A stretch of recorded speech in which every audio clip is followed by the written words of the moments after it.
ममता कुलकर्णी किन्नर अखाड़े की महामंडलेश्वर बनी है और इस पर सवाल उठा तो ममता ने 23 साल की तपस्या से लेकर अग्नि परीक्षा तक की दुहाई दी। कई संत सन्यासी भी ममता के समर्थन में हैं, लेकिन इससे भी विवाद खत्म होता नजर नहीं आ रहा है। महाकुंभ में जुटे अखाड़े और साधु संतों के बीच ये एक बड़ा मुद्दा बनता जा रहा है और अखाड़े की सनातनी परंपरा पर बहस छिड़ गई है। संत समाज में ही बड़ा मतभेद खड़ा हो गया है।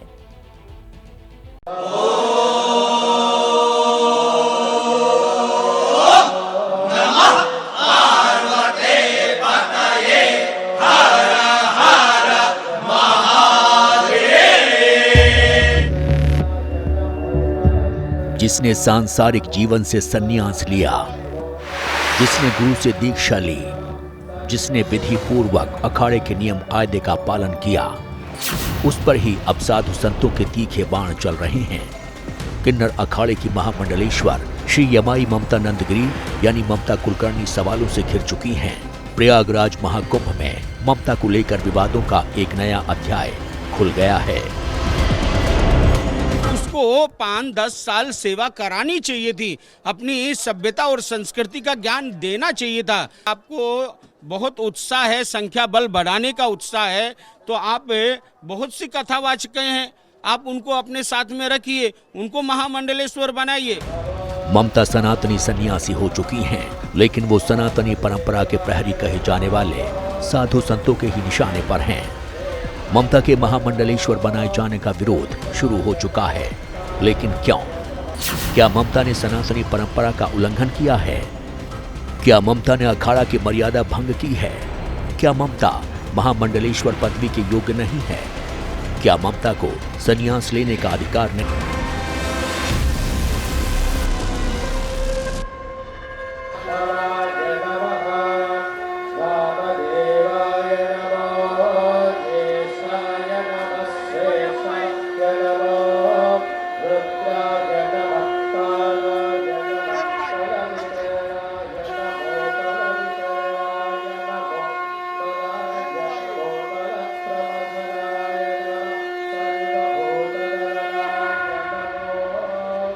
ममता कुलकर्णी की संन्यास दीक्षा और महामंडलेश्वर बनने पर सवाल उठे तो उन्होंने खुद इस पर सफाई दी।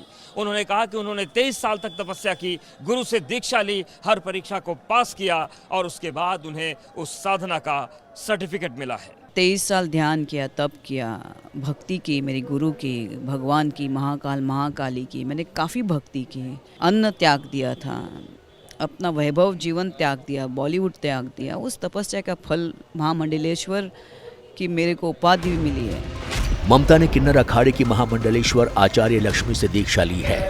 उनकी ही देखरेख में ममता ने अखाड़ा परंपरा का पालन किया और किन्नर अखाड़े में ममता को महामंडलेश्वर जैसा अहम पद दिया। कटाक्ष करना बहुत आसान है, पर साथ लेके चलना मुश्किल है।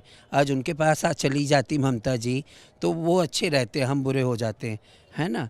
तो मेरे लिए तो सबसे बड़ी बात है, देखिए सना का एग्जाम्पल देखिए, जब सना अपने मूल सिद्धांतों पे इस्लाम के चली गई और सब कुछ छोड़ के तो उन पे कटाक्ष नहीं हुआ, पर हम ही सनातनी अपने ही बच्चों के ऊपर इतना कटाक्ष करें, और यही हमारा सबसे बड़ा दुर्भाग्य है कि सनातन के लोग ही सनातन के दुश्मन हैं। ममता के महामंडलेश्वर बनने पर अब बवाल मचा है। संत सन्यासियों के एक धड़े ने तो इसके खिलाफ मोर्चा खोल दिया है।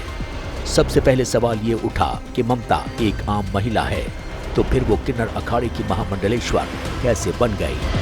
अगर नाम किन्नर अखाड़ा है तो महिला क्यों? इससे अच्छा है किन्नर अखाड़े का नाम चेंज कर दीजिए आप और कोई और नाम सोच के रख लीजिए, अगर महिलाओं को भी किन्नर अखाड़े में जोड़ना है। सवाल है कि विरोध किन्नर अखाड़े के फैसले का है या ममता का? अगर किन्नर अखाड़े को मान्यता मिल चुकी है तो फिर ममता पर आपत्ति क्यों? ममता कुलकर्णी के महामंडलेश्वर बनने का जो विवाद है महाकुंभ क्षेत्र के आगे निकल गया है।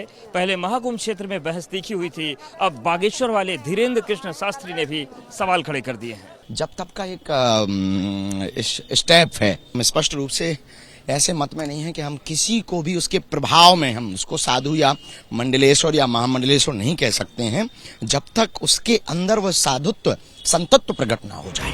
बाबा धीरेन्द्र शास्त्री ममता के महामंडलेश्वर बनाए जाने से खासे नाराज हैं, जबकि किन्नर अखाड़े का तर्क है अखाड़ा परंपरा के मुताबिक ही ममता को महामंडलेश्वर की पदवी मिली है। ममता कुलकर्णी जी का जो पास्ट है वो पास्ट सभी का होता है, हमारा भी था, आपका भी है। क्या उनको अधिकार नहीं है कि हमारे सनातन धर्म का प्रचार प्रसार करें या महामंडलेश्वर बने? हमारा किन्नर अखाड़ा इसीलिए जाना जाता है कि हम किसी में भेदभाव नहीं रखते। बॉलीवुड से कोई आ रहा है तो पुनः बॉलीवुड में जाकर के वो इस सनातन का प्रचार करेगा, महामंडलेश्वर बन करके वो वहाँ पे जाकर के और लोगों को प्रेरणा दे सकता है, तो अच्छी बात है। हर क्षेत्रों में संत होने चाहिए। अखाड़ा परंपरा में महामंडलेश्वर बनाए जाने के नियम तय हैं और इसके लिए खास तरह की योग्यता का होना भी जरूरी बताया गया है।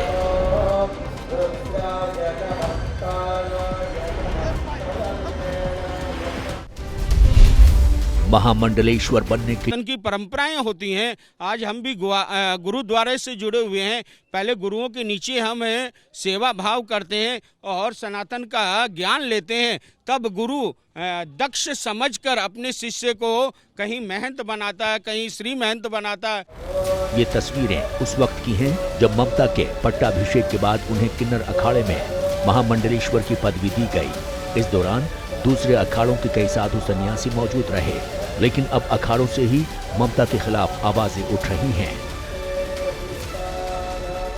जितनी जल्दबाजी के साथ जो ये महामंडलेश्वर का पद दिया गया, ये बिल्कुल निराधार रूप से गलत है। फिर परीक्षा ली जाती है, जब उसमें वो सफल हो जाता है तब उसको पूरे मतलब कि समाज को एकत्रित किया जाता है। जैसे कि जूना अखाड़ा पूरा होना चाहिए था, दूसरे और भी अखाड़े होने चाहिए थे जब इनका पट्टाभिषेक होता। ममता कुलकर्णी को क्यों मनाया, इसके लिए विचार होते हैं, सोच समझ कर होता है। पहले संन्यास दीक्षा होती है, फिर गुरु उसकी परीक्षा लेता है, गुरु की परीक्षा में सफल होंगे, फिर महंत की पदवी आएगी, महंत से महामंडलेश्वर आएगा। अब जिसको चाहे उसको महामंडलेश्वर बना दे, ये बिल्कुल गलत है। तत्काल अखाड़ा परिषद को इसका विरोध करना चाहिए, तत्काल उनकी मंडलेश्वर पद की सदस्यता रद्द करनी। ममता के साथ विरोध किन्नर अखाड़े का भी हो रहा है। किन्नर अखाड़ा सनातनी परंपरा से जुड़ा है, लेकिन प्रगतिशील विचारों का माना जाता है और कई बड़े साधु सन्यासी उनका समर्थन करते हैं। लेकिन ममता के सवाल पर अब कई संत आमने सामने हैं। आकर्षण अब सनातन का जागृत हो रहा है। अब बॉलीवुड भी आएगा, टॉलीवुड भी आएगा, हर कोई आएगा। मैं समझता हूँ हॉलीवुड भी आएगा। हमें तपस्या करानी चाहिए, संस्कार जगाने चाहिए, क्योंकि ऐसा ना हो पलट करके कोई सनातन की शक्ति को हरास करे और चोट पहुंचाए। महाकुंभ में कुछ अखाड़ों ने महिला को महामंडलेश्वर बनाया है। संन्यास लेने वालों में कई विदेशी हैं। सनातन का विस्तार दुनिया भर में हो रहा है, लेकिन ममता के संन्यास पर कई संतों को ऐतराज क्यों है, ये बड़ा सवाल है। प्रयागराज महाकुंभ में आईआईटी वाले बाबा छाए रहे, हर्षाचार्या छाई रही, मोनालिसा की खूब चर्चा हुई, लेकिन सबसे ज्यादा बवाल मचा ममता कुलकर्णी पर, उनके महामंडलेश्वर बनने पर। सवाल यह है कि क्या इसलिए क्योंकि वो रुपहले पर्दे से उतरकर संन्यास में आई और उन पर बवाल मचाने से ज्यादा सुर्खियां मिलने की उम्मीद है।